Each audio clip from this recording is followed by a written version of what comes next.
Na primeira edição do Festival Universitário de Cinema e Audiovisual, o LabJ entrevista o homenageado dessa edição, o diretor e roteirista Jorge Furtado. Tudo Tudo bem, bom? Jorge? Tudo bom, prazer. Prazer é nosso. Então, começando, o que tu achou desse convite e o que tu acha de ser recebido numa universidade em que tu está cercado de jovens que admiram o teu trabalho? Poxa, ótimo, adoro. Eu aprendo muito com as perguntas, com as dúvidas e me lembro de como era quando eu estava começando e sonhando um dia em fazer um filme e a vontade de fazer cinema. Eu encontro os estudantes, eu me divirto muito e gosto da vitalidade assim de quem está sonhando em fazer coisas ainda, né? Então, fiquei muito feliz com o convite e estou aqui para isso. E pensando nisso, quais as tuas perspectivas assim para o audiovisual gaúcho e brasileiro? Gente, aí agora o negócio pesou um pouco, porque eu acho que a gente está num momento bem difícil, bem complexo. E eu tenho medo que a ideia, quer dizer, medo não, mas uma sensação assim de que a ideia que a gente tinha de cinema, como se eu vou fazer um filme, contar uma história para ser visto numa tela grande, numa sala escura, em silêncio, papapá. Eu não sei se essa coisa vai sobreviver por muito tempo ainda. Eu espero que sim, porque a experiência do cinema ela é muito transformadora. Diferente de ver um filme numa sala escura e tal, né? A gente presta mais atenção em tudo, né? Mas o mundo mudou tanto, tanto, desde que eu comecei, que hoje a gente tem no bolso uma telinha que eu posso ver qualquer filme que eu quiser agora, e as pessoas estão vendo pedaços de coisas de 10 segundos. Então, o mundo mudou muito, o mundo do audiovisual mudou bastante. E a economia também mudou bastante. Sempre vamos precisar de contadores de histórias, gente que gosta de contar histórias. E sempre vai ter gente querendo contar histórias com audiovisual, porque é tão poderoso, né? O cinema é um negócio, essa junção da imagem, da palavra, da música, de tudo junto, né? Que o cinema é tão poderosa que sempre vai ter gente que vai ser motivada por isso e vai querer fazer também, né? Vai descobrir assim, como é legal fazer isso. Então vai acontecer. Mas aquela ideia de que eu vou fazer um longa para uma sala, as pessoas vão sair de casa, vai acontecer alguns, né? Acabar não vai, mas vai reduzir bastante, eu acho. Sim, é um pouco complicada essa questão. Aqui no festival, tentando aliviar um pouco o clima que pesou. Você pesou demais. Sejamos otimistas. Falando de cinema, né? Aqui no festival foram selecionados 2 curtas da tua carreira, O Sanduíche e Até a Vista. A gente queria saber o que tu achou dessa seleção e falando um pouco da tua carreira, se tu tem algum filme preferido. Ah, tá. Essa seleção eu desconfio que foi feita por mim mesmo, porque quando me perguntaram o que devia passar, alguém me perguntou, a Nora me perguntou, eu disse, olha, não vou passar os filmes que todo mundo já viu, né? Os curtas, então eu vou passar uns que as pessoas não viram, especialmente o Até a Vista, que é um filme que eu fiz para a TV americana e passou pouquíssimo no Brasil, né? E o Sanduíche tem no YouTube, as pessoas algumas já viram. Mas então, achei ótima essa seleção. E são 2 filmes que, de alguma maneira, falam sobre cinema, assim, questionam, falam sobre a linguagem do cinema. Tem uma metalinguagem, tanto no Sanduíche, no Até a Vista é uma ficção, mas fala sobre a transposição de um romance para um roteiro, fala dessa fronteira entre a literatura. Então, achei que era interessante para estudantes de cinema ver esses filmes, assim, né? Agora, sobre os filmes que eu mais gosto, preferidos, eu gosto desses curtas, desses 2 que vão passar hoje. Eu gosto dos filmes e gosto muito sempre do último. Eu estou muito mais envolvido com o último que eu fiz, né? Então, Virginia Adelaide, que é um filme que eu fiz agora com a Yasmin Tainá, é um filme que eu estou ainda vivendo ele, assim. Eu estou vendo as reações. Ele teve na Mostra de São Paulo, teve na Mostra do Rio, e as reações das pessoas ao filme são muito interessantes. E é uma novidade para mim em muitos sentidos esse filme. Então estou muito vivendo ele e já pensando na cabeça um que eu vou filmar em junho, se tudo correr bem. Então estou começando a imaginar esse filme, decupar e tal, que é o próximo. Ai, que coisa boa, então. A gente já Tem fica filmes. ansioso para Tem o ano outros que vem. chegando. Isso aí, isso que é bom, né? O É, cinema se renovando. A gente consegue perceber dentro, falando de linguagem também da tua carreira, de processo de construção, né, que tu comentou do teu futuro trabalho, a gente consegue perceber dentro das tuas obras fragmentos de ti. Por exemplo, Até a Vista é uma história que aconteceu contigo, de certa forma. A gente escutou isso numa entrevista que tu deu. E O Homem que Copiava também, tu relatou que foi uma história inspirada num colega de trabalho. Sim. E a gente queria saber, então, como tu vê essas fronteiras entre imaginário e realidade e como que tu nutre as histórias que tu conta. Pois é, eu acho que a gente conta histórias por três motivos. Três motivos. As histórias podem fazer três coisas. Elas podem nos ensinar sobre as pessoas, sobre os outros, sobre o mundo e a vida. Elas podem nos ensinar sobre nós mesmos e elas podem nos ensinar sobre as histórias, sobre o ato de contar histórias. São três coisas que as histórias fazem. Eu gosto quando elas fazem as três coisas ao mesmo tempo. Quando ela me ensina alguma coisa sobre mim mesmo, ela fala de uma coisa minha, que ela parte de uma coisa minha. Parece do caso do Até a Vista. Até a Vista é inspirado numa história real, que eu realmente fui para a Argentina tentando comprar os direitos de um livro, meio sem saber nada, enfim. Então sempre tem uma coisa meio pessoal, assim. No Sanduíche tem a questão dos limites entre o que é ficção, o que é documentário, as camadas narrativas, né, que é um sanduíche da narrativa, né? Então também fala de alguma coisa que é uma preocupação minha. Mas ao mesmo tempo ele fala de outras pessoas que não tem nada a ver comigo, assim. Então essa mistura que a gente tem que fazer sempre. Eu acho que a criação ela é sempre uma mistura de observação, de invenção e de memória. São as três coisas. Assim, coisas que tu lembra que te aconteceram. E todos os meus filmes têm coisas que eu identifico muito. Isso aconteceu comigo, essa cena. O resto não, mas essa cena sim. Então essa mistura. No fim, quando a gente termina, a gente não sabe mais bem o que era uma coisa, o que era outra, o que eu inventei, o que eu me lembrei. Para encerrar, então, a gente vai fazer a dinâmica do ping-pong. Tá. Eu vou citar alguns filmes da tua carreira e aí tu fala uma frase, uma palavra assim que... Tá, que me lembre. Que te que ele lembre. me... Pode tá. ser uma curiosidade também, porque a gente é curioso. Tá. Tá, então vou começar com o primeiro. Temporal. Temporal, gente. O Temporal é um filme adolescente, eu acho. É um filme assim... de uma revolta familiar, né? Um filme bem jovem, adolescente, assim. Tem umas frases que sintetiza o filme, é o respeito é a puta que te pariu. Essa frase é um bem síntese do filme. Então, o próximo é O Dia que Dorival Encarou a Guarda. O Dia que Dorival Encarou a Guarda é um filme sobre a função social da revolta, eu acho.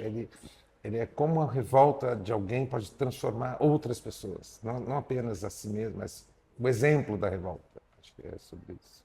Sim. Uma curiosidade que eu fiquei, que a gente foi pesquisar, e sobre o prêmio que tu ganhou, tu e teu colega, né? José Pedro, né? Sim, em Cuba. Sim. Eu queria que tu contasse um pouquinho sobre Gente, tudo essa isso. história é incrível, foi um Sim. prêmio absurdo. Essa história dá para fazer um filme sobre Cuba, porque a gente foi para Cuba no último ano que não tinha relações diplomáticas ainda, não podia ir a Cuba. Tinha que ir sem passaporte, sem carimbar o passaporte, era meio clandestino, assim.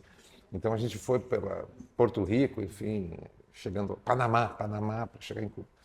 E aí chegando lá no festival de cinema, que estava muito cheio, muita gente, muitos brasileiros. Chegando lá com o nosso filme, O Dia que Dorival Encarou a Guarda, a gente descobriu que não tinha prêmio para o festival. Não tinha prêmio de curta, só tinha prêmio de longa. Nós, agora já estamos aqui, enfim, né? E o festival estava assim, Gabriel Garcia Marques, estava o Sidney Pollack, que tinha um monte de gente, assim, importante, né? E a gente lá. Daí nós fomos para o festival, para a entrega dos prêmios, no Cine Teatro Karl Marx, que é um negócio assim de 5.000 lugares, lotado. Né? E aí anunciaram, quem vai entregar o prêmio vai ser o Coppola, Francis Ford Coppola. Aí as pessoas se levantaram, aplaudiram muito. Ele é muito adorado em Cuba por causa do Chefão 2, né, especialmente. Sim. Aí ele ficou muito emocionado, assim, incrível, tal. Todo mundo sentou, ele pegou o envelope dele, abriu e disse assim: os jurados decidiram criar um prêmio para curta. E decidiram para dar o Chique do Animais das Cats. Então nós ficamos sabendo que tinha um prêmio, que a gente tinha ganho. Sim. Subimos lá no palco e depois descobrimos que a Zélia Gattai até escreveu sobre isso, porque as pessoas não tinham visto o filme e ela, Zélia Gattai, mulher do Jorge Amado, traduziu para os jurados, porque não tinha legenda. Então foi um prêmio assim muito importante. Foi a primeira vez que eu saí do Brasil com um filme e foi muito importante, assim, emocionante receber o prêmio daquele jeito. Muito obrigada. Eu estava curiosa em relação a essa história. O próximo é Ilha das Flores. Sim. O Ilha das Flores, pois é, como é que eu resumo Ilha tão rapidinho assim? O Ilha, ele é um momento de ruptura e talvez um encontro de uma voz minha. Porque os filmes que eu fiz antes, Temporal, Dorival, Barbosa, eram baseados em textos de outros autores. E eram duplas de direção também. Eu fiz com o Zé Pedro 2, um com a Ana Azevedo, né? E todos eles baseados em contos ou livros de outras pessoas, do Tabajara Ruas, do Paulo Perdigão, do Veríssimo. O Ilha das Flores foi o primeiro filme que eu escrevi e dirigi sozinho. Então, assim, eu quero falar isso aqui, ó. Eu quero falar. Então, foi um pouco o encontro de uma voz minha, assim, minha própria voz. A partir dali, eu estou tentando não imitar a Ilha das Flores. Não com muito sucesso, às vezes não consigo. Mas fico tentando escapar daquele jeito de pensar e tal. Às vezes consigo, às vezes não. Sim. Essa não é a sua vida? Essa não é a sua vida é um anti-Ilha das Flores, porque eu fiz o filme e o Ilha ganhou um monte de prêmios em Berlim, em Nova York. E aí fui convidado para fazer um outro filme. Eu disse, eu quero fazer um filme que seja o oposto, porque eu mostro aquelas pessoas no Ilha, elas não têm nome, né? São assim objetos da minha tese. E eu disse, não, agora eu quero fazer uma coisa ao contrário, eu quero falar sobre uma pessoa que eu não sei quem é. Né? Então a ideia do Essa Nossa Vida, estou falando milhões de palavras, era para ser um ping-pong e virou uma partida de gamão. Mas é um filme falando sobre a ideia de que a vida de qualquer pessoa dá um filme. Essa é a ideia. Eu acho muito legal o jeito que vocês começaram esse filme. Chegando numa casa assim, né? Ela veio, né? Sim. O sanduíche? O sanduíche eu já falei dele. O sanduíche é o meu. Eu penso sempre assim, não coma objetos de cena. Eu sempre penso em sanduíche, porque aquele diretor que mastiga aquele sanduíche nunca coma objetos de cena. Houve uma vez 2 verões? É uma ponte de 2 gerações. Por trás da câmera tinha um monte de gente de 40 anos falando sobre a sua adolescência, e na frente da câmera tinha umas pessoas quase adolescentes falando sobre a sua adolescência também. Eram nossos filhos, muitos, Cássio, filho do Fiapo, o Pedro, meu filho. Então, e as músicas também eram uma ponte, músicas da nossa adolescência regravadas e tal. É um filme que eu vejo ele muito como uma ligação de gerações, assim. O Homem que Copiava? O Homem que Copiava, ele sei, eu penso no Homem que Copiava, penso no olhar estruturante, uma coisa que a psicanálise fala, porque o André, ele é um personagem, ele quase se perde, quase enlouquece nas suas ligações múltiplas. E ele é salvo pelo amor, pelo olhar estruturante da Sílvia que olha para ele e diz, eu sei tudo, eu estou aqui. E aí quando tu vê alguém que te olha, tu muda. É sobre isso, o poder estruturante do olhar, eu acho. Saneamento básico. Eu agora me lembrei de uma coisa que o Humberto Eco disse, assim, que a gente não deve falar sobre a própria obra. Eu estou aqui analisando meus próprios filmes, é meio sério, mas tudo bem. Qual é? Saneamento básico. Saneamento básico. É o prazer de uma trupe. Porque, ao contrário dos meus outros filmes, quer dizer, o Dois Verões é um pouco assim também de trupe, mas esse é um filme que não é de um personagem, é de uma trupe de atores, são vários atores. É muito baseado na comédia dell'arte, aquele grupo de atores que fazem os papéis todos possíveis, né? Então foi a diversão da trupe, a função do teatro ser um grupo de pessoas, né? Um jogo de atores. Né? Doce de mãe? Doce de manhã, eu só penso na Fernanda, porque a gente fez para ela, só tinha sentido com ela, e a gente pensou, se ela puder fazer, existe, se não puder fazer, não existe. Então, é a história de uma mulher incrível, uma sábia, muito sábia, que já está noutra, assim, muito na nossa frente. É incrível, Doce. Sob pressão?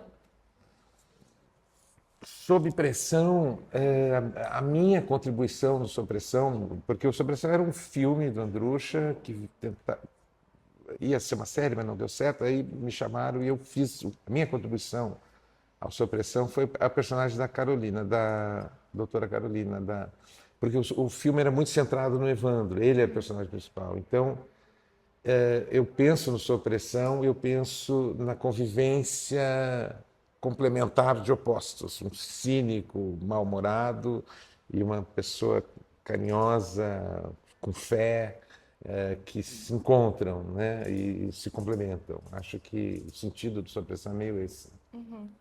Mr. Brown? Mr. Brown, Mr. Brown, eu tenho que penso no Lázaro e na Thaís, foi um projeto que a gente fez, sempre pensamos nele juntos, né? E era assim, como falar do racismo, que é o maior problema do país, talvez, o Brasil é o país mais racista do mundo, eu acho. Ele é o único país do mundo de maioria negra que nunca elegeu um líder negro, o único. Então, como falar do racismo brasileiro com humor? Essa era a nossa ideia, assim, de fazer personagens poderosos negros, né, na TV brasileira. Então, entrar no horário nobre com protagonistas negros, essa era a função com humor. Enfim, Virginia Adelaide. Virginia Adelaide, pô, esse é o... A Virginia Adelaide é uma história sobre o poder do encontro. Duas mulheres muito diferentes, com histórias de vida muito diferentes, que se encontraram e transformaram tudo. Assim, não só se tornaram grandes amigas, como construíram uma coisa junto, fundaram a psicanálise no Brasil e construíram muita coisa, e abriram caminho para um monte de gente e são pouquíssimo conhecidas as duas, né? E são muito, muito importantes. Acho que é isso, o poder do encontro. Bom, então a gente chegou ao fim. A gente quer agradecer muito por tu ter aceitado participar dessa entrevista e queremos te desejar um ótimo evento e aproveita a tua homenagem, que é muito justa. Muito obrigado.